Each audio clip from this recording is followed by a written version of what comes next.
Hi, and welcome to Adventures in Relationship. I'm Amy Gordon, a psychotherapist residing on unceded Tiwa land outside of Albuquerque, New Mexico. I'm a pact relational therapist. I'm a feminist psychotherapist, adventure therapist, and I also practice internal family systems, harm reduction based recovery, and somatic experiencing therapies. I'm a disabled Jew-ish, queer femme, and I'm talking today about couples or couple therapy.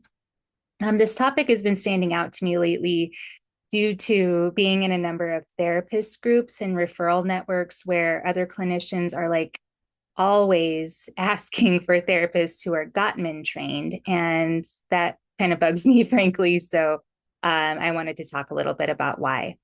As a side note, I do want to honor the validity of consensual non monogamy. I'm going to be primarily referring to dyads here in this episode, and that's because that's who I work with. Although I do work with couples who are polyamorous, but I've really only experienced working with so called primary partners or anchor partners or nesting partners. So just know that I do want to honor the ethically or consensually non-monogamous community, and that there are a lot of practitioners out there who integrate various relational therapy models for polycules, thruples, quads, etc. So yeah, it was important to me to say that. Um, to start off, you all have probably heard of John Gottman and his wife, Julie. John Gottman, by the way, is a Taurus and Julie's an Aries. And so you've heard of the therapy or the Gottman model. And it's really good at pointing out good relationship behaviors like accepting your partner's influence, building admiration and friendship within your partner dynamic, and especially avoiding damaging behavior like what they call the four horsemen, which are criticism, contempt, defensiveness, and stonewalling. The Gottman goal is essentially to shift the ratio of positive to negative interactions from, more negative to less negative and less positive to more positive. And just a correction on a misnomer in case you hold it. Gottman is often credited for the love languages theory, but that's not accurate. There's a guy named Gary Chapman. He was the guy who came up with the five love languages. He was a Baptist preacher. And yeah, they're kind of fun. I like the love languages, but there are newer models that point to other love languages, but generally a good contribution to the field. Another thing that the Gottmans have contributed is invaluable evidence-based research to the field. It's certainly the most popular approach to couple therapy, but I really don't think that popularity correlates with efficaciousness. So I've read a few books and I've engaged in some limited training on the Gottman approach. My overall opinion, I mean, with that in mind, grain of salt, my overall opinion of the model is that it kind of falls flat with more challenged, high conflict, more traumatized couples with bigger attachment issues. It's kind of like for, folks who just need a tune up, in my opinion and experience. So I'll speak in a little bit to my second favorite model, EFT or emotionally focused therapy. But I want to compare or start off kind of by comparing the Gottman to the PACT approach. PACT is a psychobiological approach to couple therapy, and it's a much more multifaceted, penetrating, I think, and practical model for couples who need couple therapy the most. PACT was developed by Scorpio Stantatkin, and his wife Tracy is a Taurus, by the way. And the model really accounts not only for individual attachment style, but and not just attachment style, but relational trauma. So that's like experiences with exes, et cetera. But it also offers a model for secure functioning in the shared relationship. So even two insecurely attached individuals can have a secure functioning relationship. That's the goal of PACT. So despite individual attachment, you can establish functioning as a secure couple together. Um, PAC does actually also accommodate somewhat for consensual non-monogamy, which I appreciate a lot. Jessica Fern is the author of Polysecure, and she's a PACT therapist. I attended a wonderful training taught in combination by her and Stan that really emphasized the PACT notions of relational agreements and going from like win-win solutions to win-win-win or win-win-win-win solutions to conflicts. And also just this really brilliant weaving in of attachment theory. So just as a side note, Polysecure is a great book if you're interested in PACT for ethically non-monogamous or consensually non-monogamous folks. Um, I'm an adventure therapist by training. It was, really what I did for the first 4 years as a therapist. So I really appreciate the Gestalt or experiential practices utilized by PACT. In the training, I mean, there are just so many for so many different purposes, and I like to use them a lot. Um, in many ways, experiential learning is everybody's truest learning style. And there's a lot of evidence from psychology and a shit ton of other fields to support this fact. So maybe I'll say more on that in a future episode. But the model really emphasizes fairness and shared power, mutual sensitivity, and social justice. And that's really important to me as a feminist psychotherapist. Let's see.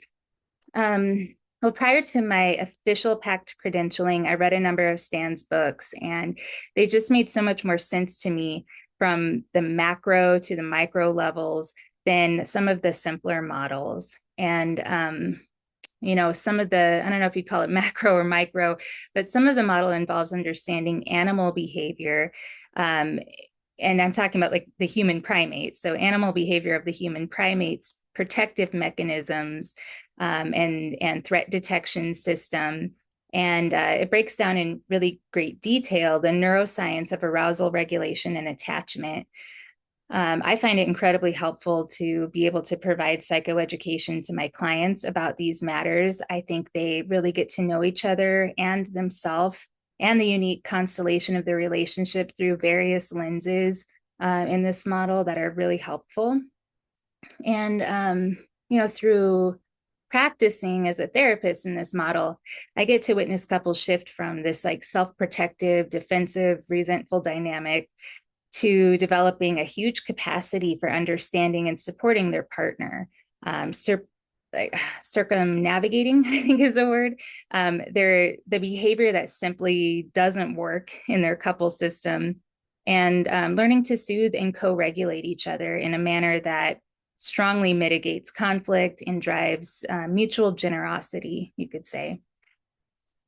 I hope my partner doesn't mind, but I'll even let you know that my partner and I went through almost 2 years of PACT specific therapy, including a few initial sessions with Stan Tatkin himself. And we were a uniquely challenging coupling.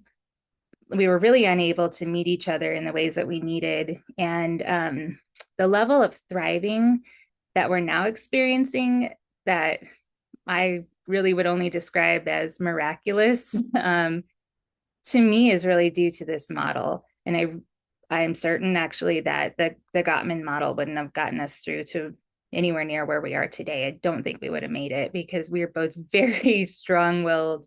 And I don't know all the words to use in this context, but we were highly conflictual for a while. So anyway, yeah, I'm biased. And I do have some positive things to say about two other models of couple therapy. One is emotionally focused therapy, or EFT, and the other one being RLT, or relational life therapy. I don't have any explicit training in either of these, but I think they offer more promise than Gottman, honestly. So EFT for couples is becoming increasingly popular, although it emerged in the 1980s. An unpartnered male-female duo developed the model, but Sue Johnson, who's a Sagittarius, is credited for the couple-focused aspects of the model. EFT also brings in a hefty dose of attachment theory, which I think is just pivotal. Like it's so important in working with couples to understand each other's attachment style. And it also emphasizes emotional awareness and communication, as well as restructuring conflict-based interactions. And although it seems to be the second most popular couple therapy model out there right now, I honestly don't know much about it. But that I'll say that much. I am, however, really familiar with relational life therapy, or RLT, which was founded by Terry Real. And that was with the support of his wife, Belinda. By the way, I don't know her sign, but yeah, I'm pretty sure Terry is a Cancer, which kind of makes sense. Um, and with all of these founders and developers of these models, I just find it interesting to think of like their sign, and of course they've got like houses and planets, and we're so much more than our sun sign. But anyway, just kind of that broad stroke wide influence of the sun sign I find really interesting. So anyway, Terry Real is a Cancer, and I've read a number of his books, and I think I've listened to nearly every podcast interview he's done. I just love this guy. He's hilarious. He started out doing men's work, which is kind of a cool place to start from in doing couples work. And he focused on like men's depression, but really kind of this underlying theme of patriarchal wounding. So his couple therapy model is centered around dismantling patriarchal power dynamics. RLT is a great model for integrating recovery material too. Terry studied under Pia Mellody. He talks about codependency and behavioral addictions and all sorts of stuff in his work. Let's see. Well, anyway, how I bring RLT concepts into my therapy, I guess I really appreciate, especially he has this notion of relational empowerment, which is essentially a reference to how a more disempowered partner, which is often the woman in heterodynamics, but not always, can learn to speak assertively and establish healthy boundaries without a tone of contempt or resentment, and just a really honorable, solid communication that yields results from their partner, in a loving way that doesn't undermine their seriousness. So he's really good at breaking down interactions, like how to set boundaries, how to speak to your partner about what's not working, and he's really anti conflict avoidance. So he gets to that a lot. He's like, conflict avoidance kills relationships. Like people aren't willing to do the work, or they're afraid, they're frozen, they don't know how to do it, they don't know how to speak up. But he talks about speaking up with love, which he calls relational empowerment. So I think that's all I have for today. Thank you for watching, or thank you for listening. And if you think you might benefit from couple therapy, please find support locally or online. And a quick gripe, couple therapy is funded like shit by managed care or insurance, at least. They pay oftentimes less than half the rate for relational therapy than individual work. I'm aware that some therapists claim they're doing individual therapy to receive reasonable reimbursement when they bill. Others might charge a fee on top of what insurance pays. And either way, that is technically insurance fraud, and it's not a risk I'm willing to take. But please know that a lot of couple therapists only accept self-pay for this reason. So make sure you scout out a good therapist with specialized training if you're investing your hard-earned money in good faith. Well, remember, I'm a therapist, but I'm not your therapist. Please don't rely on any podcast or webcast as your primary mental health support. Take care of yourself and your partner if you're committed, and I'll see you next time.